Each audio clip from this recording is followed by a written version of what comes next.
Good morning, students. Welcome to our online e-learning class. This is your second period, and the subject is political science.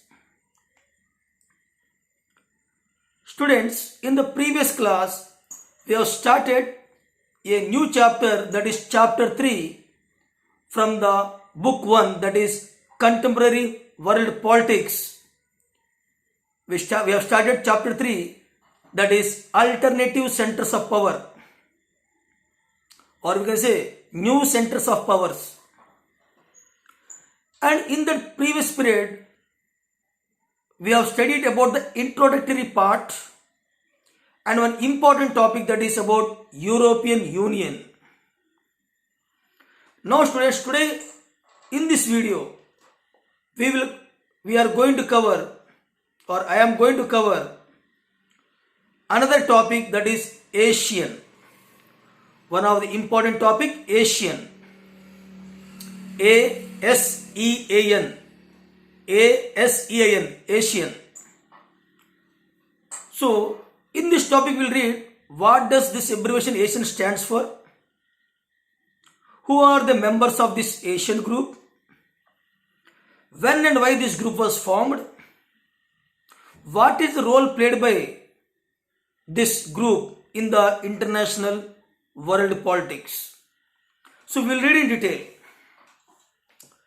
So students, first I will suggest you, when you are watching this video, first of all, you please go through your textbook, page number 55, and also page number 56. Better see page number 56. So there you will come across a map. In the map, several countries are shown. Find out which countries are there. So all these countries will come under what? South Asia. Okay students?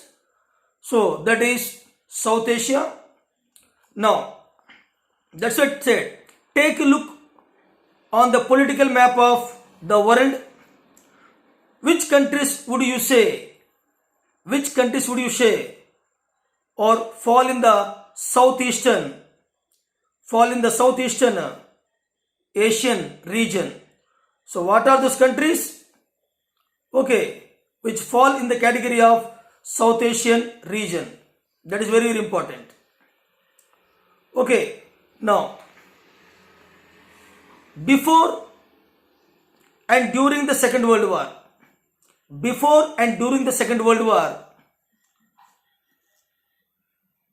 this region of Asia, before and during the Second World War, this region of Asia suffered the economic and political consequences of repeated colonialisms.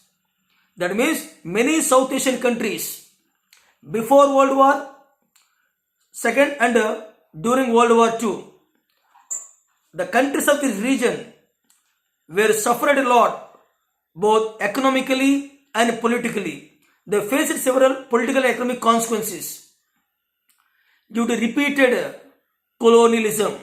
For example, our country India was a colony of Britain, Sri Lanka colony of Britain, Burma colony of Britain. Okay. Similarly, Indonesia, Portuguese colony Indonesia. Dutch also went there. English people also went there earlier. China, it is occupied by many European countries. So these countries, South Asian countries, were subjected to colonialism before and during World War II. Both Japan and I can say European countries, they colonized these countries. I told you Indonesia first, who went there? English people went there, Portuguese went there, and Dutch people went there. Finally, Dutch people controlled over what? Indonesia. But during World War II, there was a problem between the Dutch government and the Japanese government. I mean, Japan is also one of the country that is Far East Asian country. Far East Asian country. So Japan and all other European countries, they colonized these South Asian countries. At the end of the World War II, at the end of the World War, when the World War II was over, this all South Asian countries, they confronted with so many problems. They faced so many problems. What problems they faced? Nation building. Because after World War II, many countries got independence. India got independence. Indonesia got independence. Sri Lanka got independence. Burma got independence. China got independence. So many countries got independence, and in these countries, they confronted so many problems, particularly the nation building. They also faced the problems of poverty, unemployment, economic backwardness. Poverty, economic backwardness, unemployment, nation building problems. And also there is a pressure. There was a pressure on these countries to join either the USA bloc or USSR bloc. So pressure was there, external pressure. External pressure was there on these countries to join either the USA bloc, I mean the first bloc, USA bloc, or the second bloc that is headed by USSR. So these problems we faced. At the same time, here, at the same time, this was a recipe for conflict, which the countries of South Asia could ill afford. They cannot afford. They cannot afford to what? Fight. Efforts at Asian and Third World unity. Efforts at Asian and Third World unity, such as the Bandung Conference.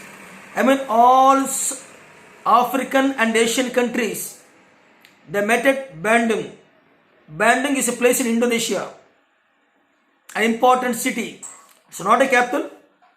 Indonesia capital is Jakarta. But Bandung is one of the important places in Indonesia. So there one conference was held, it's called Bandung Conference, held in 1955. And in their conference, many African and Asian countries met together to discuss what to do next. So efforts of Asian and Third World unity, such as the Bandung Conference and the non-allied movement. We have studied non-allied movement. Earlier 3 countries, later 2 more countries joined. Total 5 countries, they formed that one. So non-allied nations or non-allied movement started, were ineffective in establishing the conventions for the informal cooperation and interaction. Hence, the South Asian cultural development, I repeat, hence the South Asian,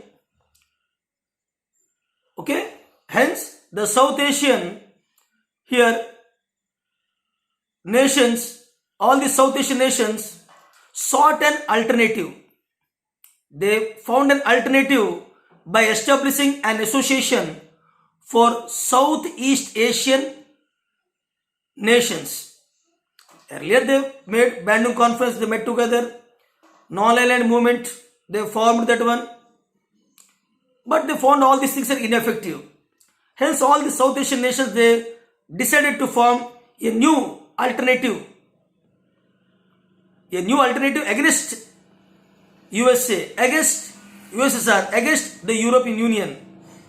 Hence they formed the Association of Southeast Asian Nations, that is called ASEAN. So it is clear that it was formed after World War II. Now the question arises when it was formed. ASEAN. What? Association for Southeast Asian Nations. Now, this ASEAN was established in 1967. It was established in 1967 by 5 countries. It was established in 1967 by 5 countries of this region at the time, and those 5 countries were Indonesia, Malaysia, Philippines, Indonesia, Malaysia, Philippines, Singapore, and Thailand. Initially, these 5 countries are there, all small countries. But today, Singapore, okay, a developed country. I repeat, initially, this ASEAN was formed in 1967. Initially, 5 countries are the members of it, and they are Indonesia, okay, Malaysia, Philippines, Singapore, and Thailand. By signing the Bangkok Declaration, Thailand, Bangkok. So all these 5 countries, they signed the Bangkok Declaration and they formed this one. That means it may be held at Bangkok. This declaration was held at where? Bangkok. The objectives of ASEAN were primarily, what are the objectives of this ASEAN, this association? Okay, so what are the objectives of this ASEAN? So the objectives of ASEAN, okay, were primarily to accelerate, to speed up, to accelerate economic growth, through the, I repeat, the primary aim of this ASEAN organization, this group by all these countries, was to accelerate economic growth, to speed up economic growth, and through that social progress. First we have to accelerate economic growth, then social progress and cultural development. I repeat, accelerating economic growth, through that social progress, thereby cultural development. These three are the main aims of the formation of ASEAN. That is the primary objective. Now what is the secondary objective? The secondary objective was to promote regional peace and stability.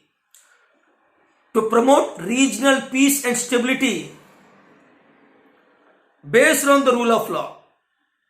The secondary objective of this ASEAN organization is, or this ASEAN association is, to promote regional peace and stability based on the rule of law, and the principles of the United Nations Charter. All these countries, they agreed to follow all the principles which are mentioned in the UN Charter, in the UN Constitution. So the secondary objective was to promote regional peace and stability, based on the rule of law and the principles of the United Nations Charter. Asian countries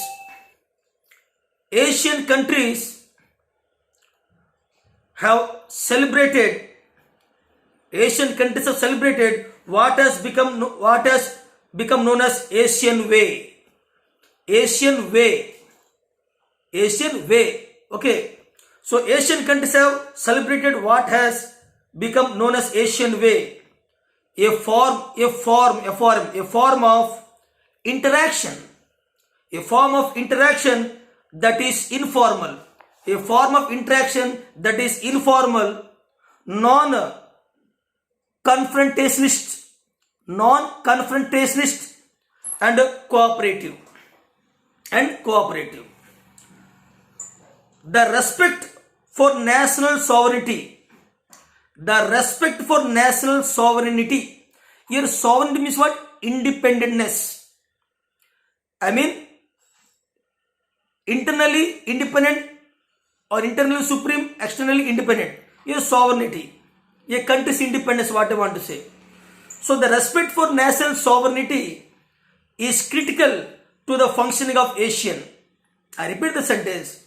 The respect for national sovereignty is critical to the functioning of ASEAN. ASEAN broadened its objective. I mean, it increased its objectives. This earlier primary objective, secondary objective was there. Now this association have broadened its objectives beyond the economic and social spheres. They have broadened, they have expanded their principles beyond economic and social spheres. Very good. In 2003, see 1967, now 2003. In 2003, Asian community was established, which comprised three pillars. I mean, in 2003, Asian community was established, which comprised three pillars, namely Asian community, and the Asian socio-cultural community. Asian community, and other one is the Asian socio-cultural community. And also, now the Asian security is also one of the community, third community. The Asian security community was based on the conviction. The Asian security community was based on the conviction so that the outstanding territorial disputes, I mean disputes regarding the boundaries of the countries, okay, territorial disputes should not escalate, I mean start into armed confrontation. Whenever there will be any territorial disputes will be there among these countries, they should not take up the help of army. There should not be any armed confrontation. The Asian Regional Forum, or I can say the Asian Regional Forum, FORUM, Forum, ARF, Asian Regional Forum, which was established in 1994. The Asian Regional Forum, which was established in 1994, is the organization that carries out coordination of security, and foreign policy. So I repeat, the Asian Regional Forum, ARF, which was established in 1994, is one of the organization, or is the organization that carries out the coordination of security and foreign policy. Its economy, I mean this Asian economy, its economy is growing much faster. Asian economy is growing faster than US, United States, and also than European Union, and also Japan. It's a good thing that Asian economy is growing faster than US, EU and Japan. US means United States of America, EU means European Union and Japan. So when compared with all these three, this Asian Union, their economy is growing faster. It's a good sign. The objective of the Asian Economic Community, one more. The objective of Asian Economic Community. What is the main objective of Asian Economic Community? The objective of the Asian Economic Community are to create a common market. The objective of Asian Economic Community is to create a common market and production, based within Asian countries. I repeat, the objectives of Asian Economic Community is to create a common market and production base within Asian states or Asian countries, and to aid means what? Help, and to aid social and economic development in the region, to help socially and economically to each other in that region. Vision 2020. This will be asked for you students. Vision 2020. Who kept the Vision 2020? Asian. It is the vision of Asian. Vision 2020 is the vision of Asian, that association. So Vision 2020 has defined an outward looking role. Vision 2020 defined as outward looking role for Asian in the international community. I repeat, Vision 2020 defined an outward looking role for Asian in the international community. This builds on the existing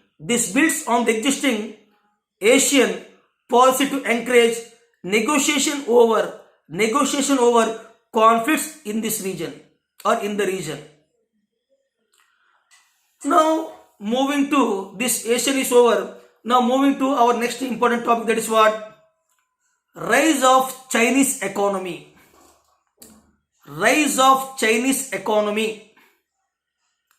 Rise of Chinese economy. So listen students, we all know China is our neighboring country. It is bigger in size and more in population than India. It is the largest country than India, both in area and also population. In Asian continent, today it has become one of the economic titan. In all fields, if we compare, China is far ahead to India. In every field, agriculture field, industrial field, in the field of army, in the field of that weapons, etc., China is ahead to India. And today we are facing conflicts with that country China in both Arunachal Pradesh, that border of Sikkim, etc., etc. So rise of Chinese economy. How this country's economy suddenly raised? What policies they adopted, or what are the policies, what system they adopted soon after independence? I remember China got independence in 1949, October 1949. October 1949. China became People's Republic of China. People's Republic of China. In October 1949, that became independence. And at the time of independence, the party was Chinese Communist Party. CCP, that party was ruling over China. And before that one, before independence, it was colonized by several European countries. Or I can say China was parceled among all the European countries. All European countries, they did trade with China in the respective spheres of influence. Before colonization of China, China was an isolated country. It don't want to keep any contacts, any trade relations with the rest of the world. It was an isolated country. But today, its economy was raised. How? Their policies, hard work, etc. Let us see. China's economic success. China's economic success starts since 1978. 1978. From that year onwards, the success of China was started. Remember 1978. You will read this one in your economics book 2, that is Indian economic development, the last chapter. Comparison between India, Pakistan and China. There you read this one, this date. So China's economic success since 1978 has been linked to its rise as a great power. That means since 1978, China's economic success started and became the economic power. Its economic integration, China's economic integration into the region makes it a driver of East Asian growth. So which country is called the driver of East Asian growth? China. I repeat, its economic integration, China's economic integration into the region makes it the driver of East Asian growth. After the inception, the formation of China, I told China formed in 1949, October 1949. Something said here. After the inception of the People's Republic of China in 1949, October 1949, followed the Communist Revolution. Soon after the independence, there was a Communist Revolution in China. Communist Revolution in China under the leadership of Mao, M-A-O, Mao. We can say Mao or Mao Zedong, M-A-O-T-S-E-D-U-N-D. Sorry, M-A-O-T-S-E, Mao Zedong, D-U-N-G, or Mao Zedong, T-U-N-G, or Mao. All three names are same. So this man, under this man, a communist revolution took place in China, and its economy was based on the Soviet model. At that time, the Chinese economy was based on Soviet model. You have studied. This model allowed China, this model, that Soviet model, whatever model, that model allowed China to use its resources to establish the foundation of an industrial economy. Whatever economic system they adopted in China, which is a copy of Soviet Union, that system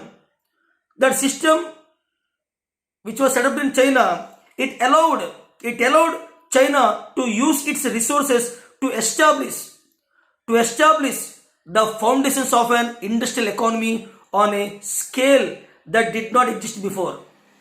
So they adopted the model of USSR.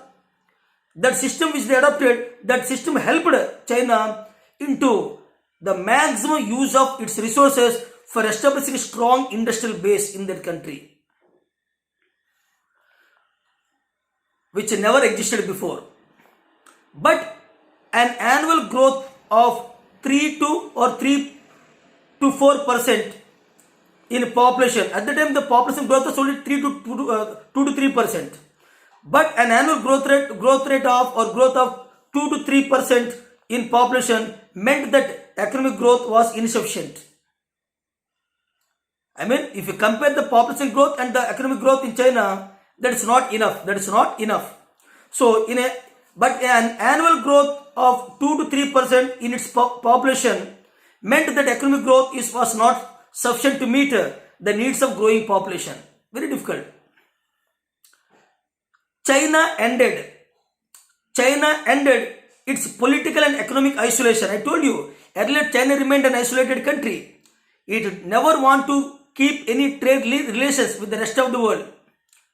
Okay, for them things are not strange. They believe that they possess all the things needed by them. Many European countries tried many times to establish the trade links with China. But one king was there, Qiang Lung. He refused to do so.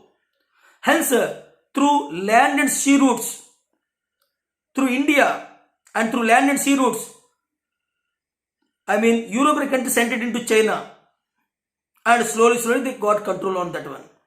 So China ended its political and economic isolation with the establishment of relations with the United States in 1972.